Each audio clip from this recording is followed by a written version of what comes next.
Assalamualaikum warahmatullahi wabarakatuh. Subhanallah wa bihamdih, subhanallahil azim. Para guru, sahabatku, kaum muslimin wal muslimat, tua dan muda, ibu dan bapak dimanapun Anda berada. Sahabat Rudin, spesial hari ini di hari Ahad 10 Rabiul Awal 1443 Hijriah bertepatan dengan 17 Oktober 2021. Saya mengajak Anda semuanya untuk bersama-sama berlabuh di salah satu pelabuhan intelektual, perpustakaan pribadi. Semoga berkenan, dan sebelumnya mari kita sama-sama memohon kepada Allah Subhanahu wa Ta'ala, semoga kita selamanya ditetapkan dalam ketauhidan yang mutlak murni kepada Allah, la ilaha illallah Muhammadur Rasulullah. Kita ridho terhadap Islam, kita ridho terhadap Al-Quranul Karim, kita juga harus ridho bersaudara hanya dengan orang-orang mukmin, tetapi kita punya kesempatan juga untuk bertoleransi dengan setiap manusia tanpa kecuali, karena mereka sudah memilih keyakinan berdasarkan keyakinan yang benar-benar keyakinan yang dimaksud. Insya Allah dengan demikian ilmu kita akan manfaat, ilmu kita akan berkah, dan ilmu kita akan berguna bagi orang sebanyak-banyak sampai akhir zaman, insya Allah. Salah satu yang ada di rak buku saya, ini ada tulisan salah seorang guru tercinta saya dari Universitas Islam Gunjati Bandung. Pemirsa, Bapak Zainal Muttaqin, beliau menyajikan satu tulisan yang ini kontemporer, tipis, tetapi insya Allah sangat bermakna. Judulnya Muqaddam Mushaf Al-Waqi'i. Di dalamnya beliau menyajikan bagaimana upaya kita untuk mudah belajar kalam Allah Subhanahu wa Ta'ala. Ini pada halaman kedua. Ini sederhana sekali. Beliau menyajikan huruf hijaiyah yang diawali dengan Bismillahirrahmanirrahim. Bagaimana isinya? Anda penasaran? Kayaknya Anda harus memiliki juga, insya Allah. Selamat perpustakaan terdekat dari tempat tinggal Anda masing-masing. Nah, kitab yang kedua saya pegang ini ada kitab Al-Mursyid ila Ayatil Qur'anil Karim Ma'al Qur'anil Karim Birrasmil Utsmani. Ini kitab sengaja disajikan oleh muallif atau penyusun untuk mencari lafal yang ada pada Al-Quranul Karim, tetapi ini kata kuncinya harus bisa bahasa Arab. Jadi kalau kita cerdas cermat isi kandungan Al-Quran, diantaranya untuk mencari ayat, kemudian bunyi ayat, dan seterusnya. Sekali lagi, kata kuncinya harus tahu bahasa Arab, dan diawali dengan lafal yang sangat-sangat dasar, yaitu fi'il madhi. Namanya, kalau yang terkenal dulu itu Fathur Rahman. Ini kitabnya. Saya beli di Makkah Al-Mukarramah tanggal 25 Zulhijjah 1425 Hijriah. Subhanallah. Di tangan saya sekarang ada tafsir jilid yang keempat, Juz'ur Rabi', namanya Fathul Qadir. Begitu saya buka, ini sembarangan saja, langsung terbuka surah Luqman ayat 34 yang sering saya sampaikan dalam mimbar-mimbar khutbah, yang berbunyi A'udzu billahi minasyaitonir rajim. Innallaha 'indahu 'ilmus sa'ah wa yunazzilul ghaitha wa ya'lamu ma fil arham wa ma tadri nafsum madza taksibu ghadan وَمَا تَدْرِي نَفْسٌ بِأَيِّ أَرْضٍ تَمُوتُ إِنَّ اللَّهَ عَلِيمٌ خَبِيرٌ. Para pendengar, dimanapun Anda berada, ayat ini berbicara tentang hal-hal yang gaib, yang hanya Allah Subhanahu wa Ta'ala yang maha tahu tentang ilmu tentang hal-hal yang gaib itu. Yang pertama berkenaan dengan pasti terjadinya kiamat. Yang kedua pasti terjadinya turun hujan. Yang ketiga tentang kondisi janin pada setiap rahim ibu. Yang keempat berkenaan dengan apa yang bisa dilakukan oleh kita di waktu yang akan datang. Dan yang kelima tentang di mana kita akan mati, apapun juga sebabnya, kapan, hanya Allah yang maha tahu tentang ilmu semua itu. Setiap makhluk, tiada seorang pun, tiada satupun yang diberi pengetahuan oleh Allah Rabbul Alamin. Di perpustakaan saya juga ada kitab yang bernama Muhammadur Rasulullah, atau judulnya Muhammadur Rasulullah, disusun oleh Muhammad Ridho. Ini berbicara tentang tarikh, mulai dari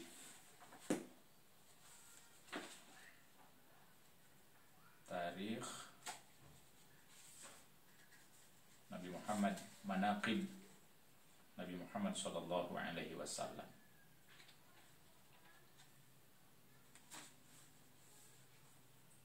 Bahkan ini yang pertama kali diungkap pada halaman pertama, nasab Nabi Muhammad sallallahu alaihi wasallam. Nah, sekarang di tangan saya ada kitab Sahih Al-Bukhari jilid yang pertama. Pada kitab Sahih Al-Bukhari ini sangat beda dengan kitab-kitab yang lainnya. Walaupun kategorinya kitab hadis, baik sunan, sahih ataupun musnad. Biasanya pada jilid pertama itu berbicara tentang taharah atau bebersih. Tapi khusus di kitab Sahih Al-Bukhari pada jilid yang pertama itu berbicara tentang kitab Bad'ul Wahyi, kitab Bad'il Wahyi. Jadi kitab yang berbicara tentang permulaan diturunkannya wahyu dari Allah Subhanahu wa Ta'ala. Sampai di sini saya tidak bermaksud apapun kepada para pendengar, para penonton, para sepuh, para guru dan sahabatku. Tapi yang paling inti dari tampilan spesial saat ini yaitu bagaimana upaya kita untuk yang pertama dekat dengan Al-Quran, yang kedua dekat dengan As-Sunnah, ketiga dekat dengan referensi-referensi yang lainnya, baik itu tarikh, fikih, bahkan politik, kitab birokrasi, kitab seni, kitab budaya, kitab lingkungan, kitab pertanian, kitab peternakan, kitab perkebunan, apalagi ya, pokoknya setiap referensi yang ada hubungannya dengan ilmu, jangan ragu. Mari kita usahakan untuk ada di rumah kita masing-masing. Saya teringat dengan salah seorang yang pernah memberi nasihat pada saat perkawinan salah seorang sahabat saya di Ciamis, Jawa Barat. Jadi salah satu hal yang tidak boleh lupa disiapkan oleh pasangan pengantin baru itu, selain busana dan lain sebagainya, itu referensi perpustakaan. Nah, ending dari apa yang kita dapatkan dari perpustakaan itu yang paling utama adalah mari kita pastikan keluarga besar kita mampu membaca Al-Quranul Karim. Untuk apa kita membaca Al-Quran? Yang paling utama juga fungsinya agar kita bisa sholat. Karena di dalam sholat itu semuanya bacaannya berbahasa Arab. Ada yang dari Al-Quran, ada yang dari sabda Rasul Sallallahu Alaihi Wasallam. Logika sederhananya, kalau kita tidak mampu baca Al-Quran, diduga berat itu. Kita akan merasa kurang percaya diri pada saat sholat, apalagi sholat sendirian, terlebih jadi imam. Tapi kalau kita jadi makmum, insya Allah terbantu oleh kapasitas, kapabilitas, kompetensi imam itu sendiri. Terakhir kali, semoga apa yang saya sampaikan ini memotivasi kita semuanya untuk terus-menerus membaca, bercengkrama dengan referensi. Apalagi sekarang itu referensi-referensi yang manual ini bisa di-download langsung dari aplikasi khusus di gadget-gadget kita. Kemudian saya juga menegaskan jangan antipati ketika ada seorang ustadz, kiai, ajengan di zaman now itu, mereka kemana-mana hanya membawa gadget, membawa tablet, membawa laptop. Ternyata di dalamnya itu semua referensi ada. Subhanallah. Kalau di zaman kita, di zaman jadul itu, waktu di SD, di pesantren, kita punya rak, termasuk saya ini. Ya, tidak bermaksud apapun juga, ini masih era jadul, jadi era konvensional. Ada kitab tarikh, ada kitab fikih yang berbahasa Arab, berbahasa Indonesia, ada juga yang berbahasa Sunda. Ini produk zaman dulu sebelum gadget itu muncul ke tangan kita semuanya. Tapi sekarang pernah juga saya hadir di satu majelis kajian, para guru yang lain masih membawa kitab manual. Saya ngoyek menggunakan tablet. Ternyata begitu kita browsing kitab, bab, dan pokok bahasan yang sedang digulirkan saat itu, kita dapatkan dari hasil browsing. Subhanallah.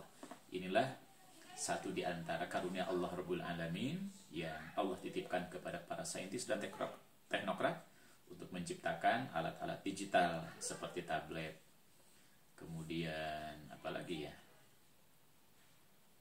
laptop, awalnya itu komputer, bahkan untuk menyimpan data awalnya kan disket. Sekarang itu bukan lagi disket, itu ada alat-alat yang lain berkembang, ada CD, kemudian ada flash disk. Mungkin ke depan tanpa benda-benda mati seperti itu, tapi data kita tersimpan dengan aman. Pada akhirnya pula, semua ini bagian dari bukti kemahagungan Allah Rabbul Alamin. Dalam Al-Quran, Allah mengingatkan, wahai sekalian jin dan manusia, ya ma'asyaral jinni wal ins, in istata'tum an tanfudhu min aqtaris samawati wal ard, fanfudhu, la tanfudhuna illa bisultan. Wahai sekalian jin dan manusia, jika kalian mampu, sanggup menembus ketinggian langit, tembuslah. Tapi ingatlah, kalian tidak pernah akan mampu menembusnya, kecuali dengan sultan. Para ulama tafsir mengingatkan bahwa sultan itu adalah al-ilm, yaitu dengan ilmu.